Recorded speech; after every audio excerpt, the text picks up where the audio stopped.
Mambo vipi ndugu yangu? Bwana, kama kawaida kabisa. Uko vizuri? Sana tu. Mbona kama kinyonge au? Sio kinyonge kaka, baridi unajua tena. Mara yako ya kwanza kusogea Njombe nini? Hapana, sio mara yangu ya kwanza kwa sababu mimi nimetoka Makambako. Okay, ni kama hali zinashabihiana hivi. Ila niliambiwa Makambako ni kama kuna kaupepo fulani hivi. Makambako ni upepo mwingi sana. Bwana, kwa faida ya watazamaji wa Njombe Updates nataka kufahamu unaondoka na jina gani? Unaitwa nani? Kwa majina naitwa Msango HD, ni msanii wa kizazi kipya na maana Bongo Flava. Msango HD. Okay. HD hivi HD high quality au high definition? Kuna high quality halafu kuna ukiluga ndani yake kwa sababu kuna majina niliyachukua ambayo ni ya ndugu zangu. Kwa mfano tunaanza na neno Heti. Heti ni jina la babu yangu mimi, anaitwa Hebeli.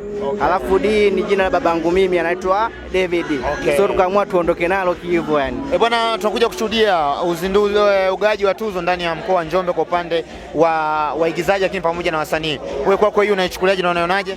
Hii ni kubwa sana kwa sababu kwa mara ya kwanza mimi ndo nashuhudia leo. Kwa mara ya kwanza ndo nashuhudia leo, lakini ni kitu kikubwa sana na napongeza sana Daitu Kidoti, amefanya mageuzi makubwa sana.